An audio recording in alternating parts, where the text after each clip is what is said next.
দূর থেকে দৌড়ায় আসছে, বাচ্চার নাম ইব্রাহিম আলাইহিস সালাম। আয়েশা নমরুদের চেয়ারের মধ্যে লাথি মারছে। লাথি যখন মারছে, চেয়ার পড়ছে একদিকে, নমরুদ পড়ছে আর একদিকে। নমরুদ তাকায়া দেখে তার সিংহাসনটা ভেঙে তছনছ হয়ে গেছে। নমরুদ চিৎকার দিয়ে উঠছে।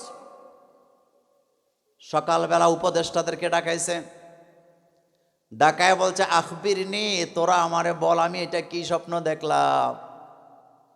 তার উপদেষ্টারা গণকেরা তারে বললেন, তোমার রাজ্যের ভিতরে একজন সন্তান জন্ম নিবে, ছেলে, নাম হবে ইব্রাহিম, নবী হবে, নেতা হবে।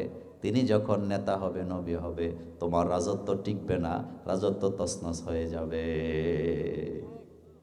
স্বপ্নটা দেখাইছে কে? নমরুদ বলতেছে, তাহলে আমাকে তো আমার রাজত্ব টিকাইতে হবে, আমি কিভাবে টিকাবো? আচ্ছা বলেন তো, রাজত্ব টিকানোর জন্য নমরুদ বুদ্ধি চাইতেছে, তাহলে বোঝা গেছে যোগে যোগে যারাই রাজত্ব পাইছে, রাজত্বের লোভ আছে না নাই? বর্তমানে নাই, ভবিষ্যতে আর থাকবে না। মুছে তেল দিয়ে না, এটা থাকবে কিয়ামত পর্যন্ত। পাদেশাহ মালে মস্তে মাগারিবে হালে মস্ত, কবে রোয়া নাজে মস্তে আশেকা দিদারে মস্ত। আচ্ছা বলেন তো, নমরুদ যে ইব্রাহিম আলাইহিস সালামের আসার খবর শুনে পেরেশানি হইতেছে, এই পেরেশানি হওয়ার কারণ তো একটাই, তার রাজত্ব চলে যাবে। এখন নমরুদ বলতেছে, তোরা আমারে পরামর্শ দে কি করলে আমার রাজত্ব টিকবে। এবার লোকেরা পরামর্শ দিল, নমরুদের লোকেরা, আপনার রাজ্যের ভিতরে বাচ্চা যাতে না হয় সেই ব্যবস্থা করেন, তাইলে ইব্রাহিম আর দুনিয়াতে আসতে পারবে না। এ কথাগুলো কোরআনে না মোল্লা নাজিমের? তা আপনি বলেন তো, নমরুদ তার ক্ষমতা টিকানোর জন্য যাতে দুনিয়াতে বাচ্চা তৈরি হইতে না পারে সেই ব্যবস্থা করতেছে, এই কথাটা আল্লাহ কোরআনের মধ্যে আমাদের বললেন কেন? কারণ বলছে এই কারণে, যোগে যোগে সেম কন্ডিশনে যারাই ক্ষমতা পায় তারা জীবনেও ছাড়তে চায় না। আমাদের দেশে মেম্বার হয় কয় বছরের জন্য? আচ্ছা কোন মেম্বার কি 5 বছর শেষ কইরা মসজিদে আইসা ঘোষণা দেয়, ভাই আপনারা তো আমার ভোট দিচ্ছেন 5 বছরের জন্য, আমি তো মেম্বার হইছিলাম আলহামদুলিল্লাহ, আর নির্বাচন লাগতো না, আমি আমার সম্মান ইজ্জত নিয়ে আসি, এরকম বলে না, আবার দাঁড়ায়? বরং মেম্বার তখন চেয়ারম্যানই দাঁড়ায়। কথা কয় না কেন? কথা ঠিক না? চেয়ারম্যান হইতে পারলে এমপি গিরি চায়, এমপি হইতে পারলে মন্ত্রিত্ব চায়, আর মন্ত্রী হইলে দেশের টাকা বিদেশেও পাঠায়। তবে ক্ষমতা কেউ ধরে রাখতে তৌলিজুল, আল্লাহ পাক বলেন, কুলিল্লাহুম্মা মালিকাল মুলক তুতিল মুলকা মান তাশা ওয়া তানজিউল মুলকা মিম্মান তাশা। ক্ষমতা আমি দেই, ক্ষমতার থেকে আবার আমিই নামাই দিই। সুবহানাল্লাহ বলবেন না? ক্ষমতা কে দেয়? ইজ্জত কে দেয়? সম্মান কে দেয়? আল্লাহই দেয়। আল্লাহ বলেন, আমি ক্ষমতা দেই, আমি আবার ক্ষমতা থেকে নামায়াও দেই। সম্পদ আমি দেই, সম্পদ আবার আমি কাইরা নিয়ে যাই। ক্ষমতার মালিকানা কার? হযরত ইব্রাহিম আলাইহিস সালাম দুনিয়াতে যাতে আসতে না পারে আইন করছে, তো বাচ্চা হওয়া থেকে বাধা দিব কিভাবে? আইন করে দিছে। আইন হলো সরাসরি স্বামী স্ত্রী একসাথে থাকতে পারবে না, কারণ একসাথে থাকলে বাচ্চা হবে, বাচ্চা হলে ইব্রাহিম দুনিয়াতে চলে আসবে। বুদ্ধি দিছে না বাস দিছে? এরকম বুদ্ধিদাতা আছে না? আল্লাহ কয়, ইন্নাহুম ইয়াকিদুনা কাইদা ওয়া আকিদু কাইদা। যত কায়দা কানুন তারা করুক না কেন, সকল কায়দা ষড়যন্ত্র নস্যাৎ করার ক্ষমতা কার?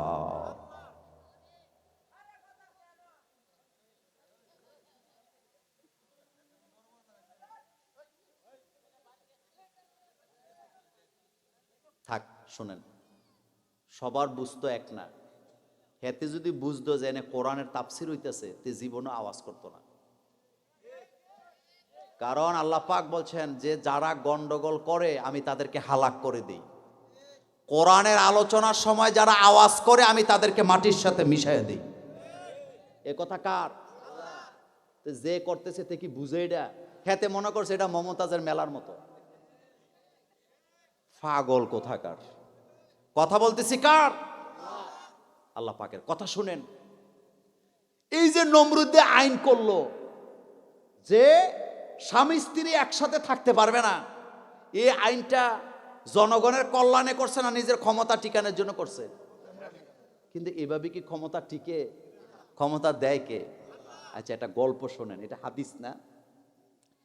এক সরকার, রাজত্বের মালিক, এক রাজা স্বপ্নে দেখছে তার রাজ্যের মধ্যে বৃষ্টি হইছে। কি হইছে? এই বৃষ্টির পানি যে খায় সে পাগল হয়ে যায়। রাজা বাদশার স্বপ্ন তো। সে তার উজিরকে বললেন, আমি তো রাতের বেলা স্বপ্ন দেখলাম আমার রাজ্যের মধ্যে বৃষ্টি হইছে, আর এই বৃষ্টির পানি যে খায় সে পাগল হয়ে যায়। উজির কয়, স্যার আপনি যেহেতু রাজা, আপনার স্বপ্ন কখনো বিফলে যাবে না। তো একটা কাজ করেন, কিছু মটকা কিনেন। মটকা চিনেন তো আপনারা? আগে কি আছিল? আমার আব্বারও আছিল 2-3টা, আমি এটির ভিতরে শুয়ে থাকতাম ছোটবেলা।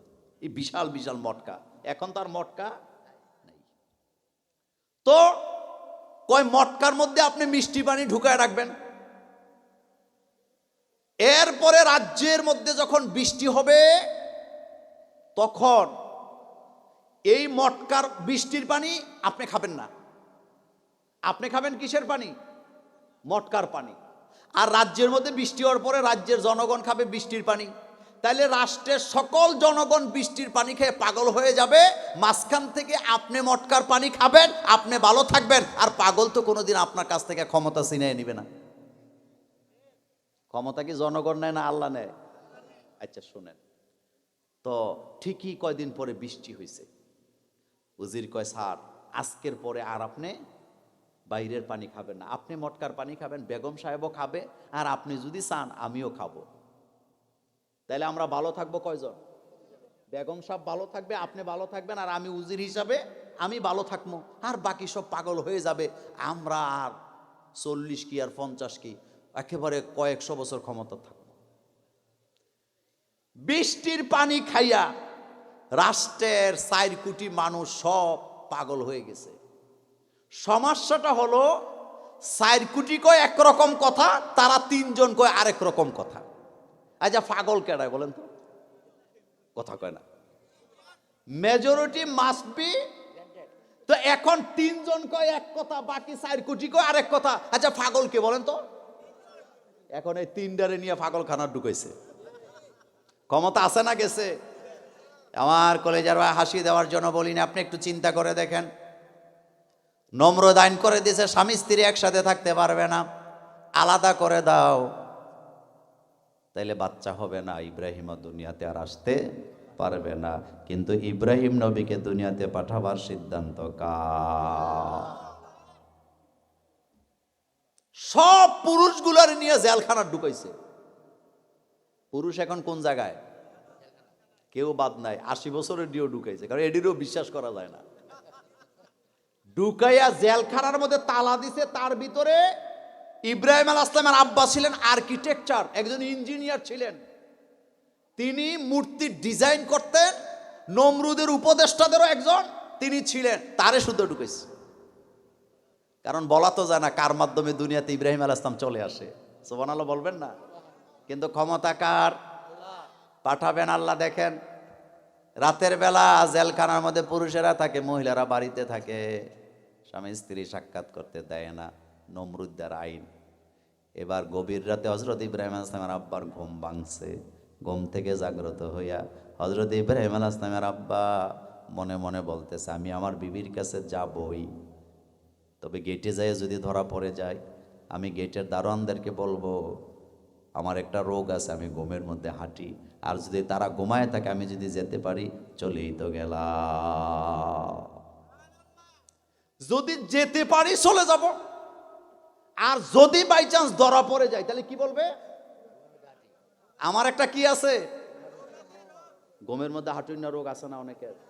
আমার মাইয়া আদরের এক মাইয়া, আমার 2 ছেলে, রাত্রেবেলা ঘুমায় এক ক্রমে, সকালে পায় আরেক ক্রমে। তা আমি জিজ্ঞাসা, তুমি এনে আইলা কেমন? আব্বু কেমনি আইছি জানি না। আরেকটা কয়, আব্বু হ্যাঁ ঘুমের মধ্যে হাঁটে। এরকম আছে না? হযরত ইব্রাহিম আলাইহিস সালামের আব্বা যখন গেটের কাছে গেছে, 3টা গেট, কয়টা?